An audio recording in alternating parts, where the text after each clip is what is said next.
Bonjour tout le monde, c'est Super Pépette, c'est l'autiste qui non seulement parle, mais en plus a des choses à vous dire. Ça fait un sacré moment que je n'ai pas fait de vidéo sur la chaîne par manque d'envie, par manque d'énergie. Mais là, ce sujet me trotte dans la tête depuis un moment. Donc le temps est venu de faire une nouvelle vidéo qui va porter sur la dépression. Hey Ça me semblait important d'en parler pour deux raisons. La première, c'est que parler de dépression, parler de santé mentale, c'est un peu comme parler de ses hémorroïdes, hein, c'est quand même super tabou. Et je crois que c'est très dommage. Donc il est temps de libérer la parole sur ces sujets-là. Et la deuxième raison, c'est que je trouve que les antidépresseurs sont vraiment diabolisés, jouissent d'une très très mauvaise réputation. Et ça me semble problématique parce qu'il s'agit d'un traitement qui est plutôt efficace quand on trouve bien sûr la bonne molécule.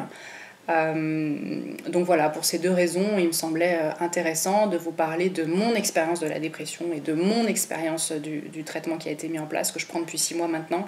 Donc ça reste une vidéo très subjective, je ne vais pas vous parler des causes de la dépression, des symptômes de la dépression, déjà parce que je ne suis pas qualifiée pour le faire, et puis parce que d'autres, comme la psychiatre Zinzin, dont je vous invite à consulter la chaîne YouTube, j'ai mis des vidéos dans la description.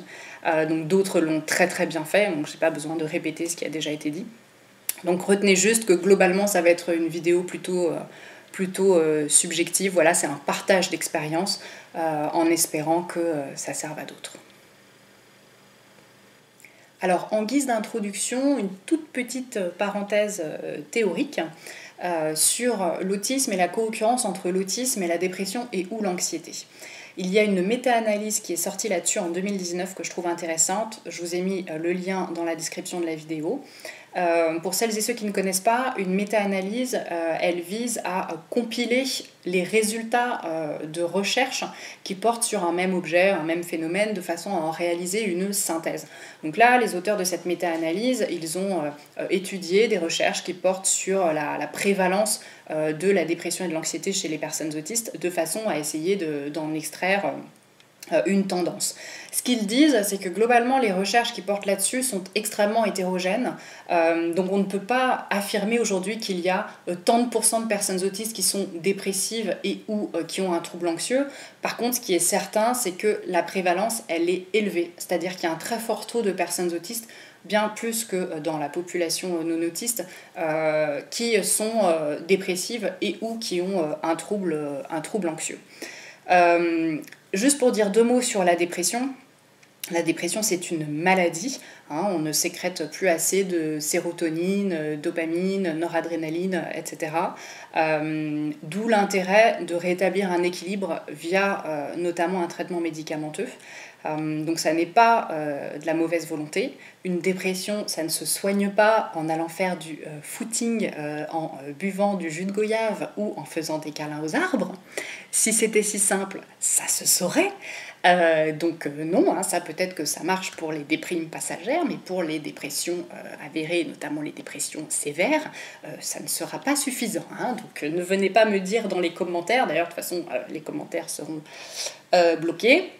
Ne venez pas me dire « Oh là là, mais est-ce que tu as essayé tel truc? Est-ce que tu as essayé le millepertuis? Dites-vous bien que d'une part, j'ai tout essayé, et d'autre part, les dépressifs n'ont pas besoin de ce genre de conseils. Bref, on sent que c'est un sujet qui me touche un petit peu. Donc la dépression, c'est pas un manque de mauvaise volonté, la dépression c'est une maladie. La bonne nouvelle, c'est que la dépression, ça se soigne bien, ça se soigne très bien. Donc pour les personnes concernées, gardez ça en tête, même si bien sûr il y a toujours des exceptions et il y a aussi des personnes qui sont pharmacorésistantes, donc résistantes aux traitements qui peuvent être mis en place, mais globalement la dépression, ça se soigne vraiment bien. Donc on passe au vif du sujet. Ma dépression à moi, comment ça s'est passé ? Eh bien, ça a commencé... En fait, je pense que je suis dépressive chronique. Il y a eu des phases de dépression assez lourdes dans ma vie. Ça allait mieux depuis quelques années, sauf à la période automne-hiver qui est toujours très très compliquée pour moi. Vers 2017, ça a été difficile parce que j'ai cru qu'il fallait que je fasse une croix sur un poste dans l'enseignement et la recherche, parce qu'il y a eu différents événements dans ma vie privée qui ont été difficiles à gérer. Et j'ai senti que voilà, en fait, j'avais perdu mon élan, mon enthousiasme, mon envie. Je me sentais triste, j'arrivais plus à me projeter dans l'avenir, j'étais bougon, j'étais assez irritable. Mais bon, globalement, je me suis dit ce qu'on se dit dans ces cas-là et ce que tout le monde nous dit, à savoir, faut faire du sport et manger équilibré. Ce que je vous disais à l'instant, c'est ridicule, mais bref. C'est ce que j'ai essayé de mettre en place. Je pense que j'étais aussi un peu dans le déni, ou alors je me suis pas rendu compte à quel point j'allais mal, bref, peu importe. Donc j'ai essayé quand même de continuer à faire du sport, de faire attention à mon alimentation, de continuer à avoir un rythme de vie, même si j'étais au chômage et tout et tout. Et en fait, ça a juste empirer les choses, puisqu'en fait ça a laissé le temps à la dépression de s'installer et de s'aggraver.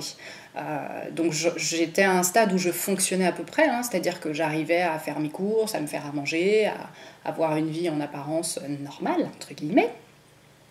Mais clairement à l'intérieur ça n'allait pas fort, hein, et j'ai tenu comme ça, bon an mal an, pendant quelques temps, et là en décembre dernier, donc décembre 2019, janvier, 2 événements me sont tombés dessus qui ont été très très très difficiles à vivre, et notamment la mort de mon chat que j'aimais d'amour, d'un amour infini, et ça a été hyper compliqué. Et alors que j'allais déjà mal, eh bien ces 2 événements-là, j'ai pas pu les encaisser. C'est comme si je sais même pas comment l'expliquer. Après l'euthanasie de mon chat, j'ai vraiment ressenti ce truc comme si je m'étais transformée en robot d'un seul coup. C'était très bizarre, je ressentais plus rien. Je faisais les trucs en mode pilote automatique. J'étais complètement déconnectée de moi-même. Jusqu'au moment où, par contre, je me suis vraiment effondrée, quoi. C'est-à-dire que il y avait des jours où j'arrivais plus à sortir de mon lit, j'avais des angoisses ultra fortes, j'avais des idées suicidaires en permanence, et ça me faisait très très peur. Et je voyais pas comment me sortir de cette situation. Et là, je me suis dit, j'avais très très peur de prendre des médicaments, j'y avais pensé à plusieurs reprises, en me disant mais non, mais parce que les effets secondaires, mais parce que ci, mais parce que ça. Alors même qu'autour de moi, des amis en prenaient et ça les avait énormément aidés. Alors même que d'un point de vue théorique, je sais que pourtant les antidépresseurs, ça marche, et que à partir du moment où on a trouvé la bonne molécule, c'est vraiment un bon traitement. Tout ça, je le savais, mais je sais pas, j'avais quand même intériorisé vraiment ces idées très très négatives autour des antidépresseurs, et j'avais très très peur d'en prendre. Mais sauf que là, je suis arrivée à un tel point que je me suis dit, mais t'as pas le choix en fait. Là, c'est le traitement et c'est tout. Et t'as pas le choix.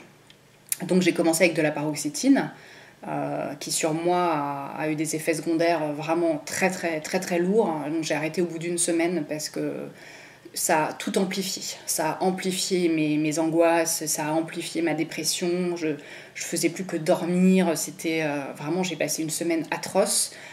Donc au bout d'1 semaine, j'ai dit stop, ça par contre, ça va pas être possible. J'ai pas voulu attendre parce qu'on sait qu'il y a toujours une période pendant laquelle effectivement les effets secondaires sont assez importants, et l'antidépresseur ne fait pas encore tout à fait effet, donc il faut attendre de 2 à 6 semaines pour que vraiment on puisse avoir une idée de la balance entre les avantages et les inconvénients.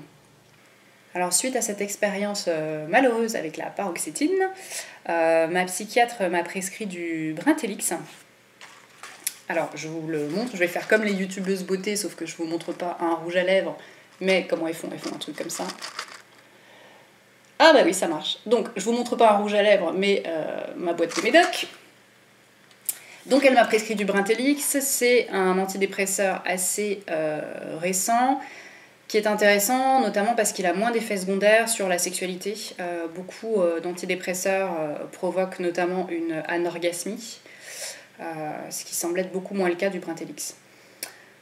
Donc j'ai pris du Brintellix, j'ai commencé à prendre une petite dose, c'est ce qui m'a été conseillé en tant que personne autiste, parce qu'on réagit souvent très vivement aux médicaments. Donc on m'a dit de commencer en prenant 5 mg un jour sur 2 pendant 10 à 15 jours, puis ensuite 5 mg tous les jours pendant 10 à 15 jours, puis si tout se passe bien, augmenter à 10 mg un jour sur 2, etc. etc. Mais ça s'est assez bien passé, et comme j'avais envie d'aller mieux, je suis passée assez rapidement à 10 mg. Donc oui, j'ai eu des effets secondaires au début, je vais pas vous mentir. J'ai eu des nausées, mais du coup j'ai pris du Vogalib, on m'avait prévenu en plus, donc j'avais anticipé le coup. J'ai eu des nausées, j'ai eu des vertiges, un peu comme des sensations de chute de tension, alors que ma tension était bonne. J'ai eu des insomnies très fortes. Je n'avais plus du tout d'appétit, donc j'ai perdu un peu de poids. Je me sentais comme accélérée intellectuellement, très rapidement, mais d'ailleurs c'est pas étonnant parce que le Brintellix a des effets procognitifs. Donc rapidement, au bout de 2-3 jours, j'ai senti que j'avais une meilleure capacité de travail, de concentration, que ma mémoire était un petit peu revenue, etc. Donc ça c'était agréable parce que j'ai pu me remettre à travailler et j'étais vraiment ravie. Je me suis dit, bon, bah, c'est que ça commence à marcher. Donc j'étais comme accélérée intellectuellement, mais par contre physiquement, j'étais crevée. Donc voilà, tout ça il a fallu le gérer. Néanmoins, les effets secondaires étaient moins violents qu'avec la paroxétine. Et comme j'ai senti assez rapidement que le Brintellix me faisait du bien, ça m'a aidé à tenir le coup pour voir au bout de 2-3 semaines ce que ça allait donner. Et effectivement, petit à petit, les effets secondaires ont quasiment tous disparu. Aujourd'hui, bon, c'est vrai que j'ai quand même globalement assez peu d'appétit, mais bon, je m'y suis faite. J'ai quelques troubles digestifs, j'en avais déjà avant, disons que ça les a aggravés, donc effectivement ça c'est lourd, mais je prends des probiotiques et ça m'aide, de l'Alflorex. Voilà. L'Alflorex m'aide bien. Et à part ça, tout le reste a disparu. Et par contre, je n'ai plus d'idées suicidaires, et ça déjà au bout d'une semaine de prise, je n'en avais quasiment plus. Mon anxiété a aussi diminué, il faut le savoir, les antidépresseurs ont aussi une action favorable sur les troubles anxieux. Donc je suis moins anxieuse. Quand j'ai des pensées anxiogènes, plutôt que de partir dans des ruminations sans fin, je sens que ça me traverse. Donc par exemple le réchauffement climatique, j'y pense. Oui, ça m'angoisse, mais hop, ça passe. Et je me dis, bon, bah, on verra bien. Alors ça c'est quand même un grand changement parce que ça veut dire que bah, ça ne m'empêche plus de vivre et ça n'occupe plus toute la place. Donc je ne suis plus en souffrance psychologique comme avant. J'ai retrouvé un certain élan, un certain plaisir. Je me sens pas tout à fait moi-même encore. Je n'ai pas retrouvé encore l'enthousiasme qui était le mien dans les périodes où ça allait bien. Mais il paraît que c'est normal, c'est ce qui met le plus de temps à revenir. Il ne faut pas oublier qu'encore une fois, moi j'ai laissé cette dépression s'installer. Et comme ça faisait un moment qu'elle était là et qu'elle était vraiment, c'était une dépression sévère, au moment où j'ai consulté, c'est ce qui m'a été dit en tout cas, eh bien ça met plus de temps à rentrer dans l'ordre. Donc je reste patiente et je me dis que ça reviendra. Et voilà, et aujourd'hui ce traitement me convient très bien. J'ai fait la paix avec l'idée de le prendre, peut-être même à vie, parce que voilà, il y a des gens qui ont des problèmes de thyroïde, qui prennent un médicament pour la thyroïde.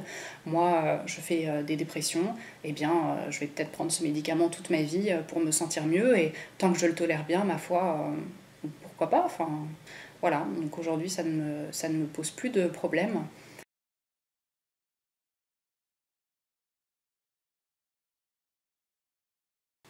Donc voilà, ne restez pas seul, informez-vous, allez consulter. Et surtout dans le contexte actuel qui est très difficile et qui est très anxiogène, et pour les personnes déjà avec une santé mentale qui est vulnérable, ça peut être extrêmement difficile. Donc si j'ai un seul conseil à vous donner, c'est ça, c'est de vous dire, voilà, allez consulter et allez demander de l'aide, et vous-même faites votre propre expérience comme moi j'ai fait la mienne. Je vous livre cette expérience là aujourd'hui et je ne suis pas en train de vous dire que le Brintellix c'est forcément ce qui va vous sauver vous, pas du tout. Je dis juste que moi ça m'a énormément aidé, ça m'aide encore. Voilà, et ce sont des traitements qui existent, et tant mieux, hein. Je suis reconnaissante à ce traitement vraiment parce que je crois qu'il m'a sauvé la vie, quoi. Donc voilà, j'espère que cette vidéo vous a apporté quelques pistes.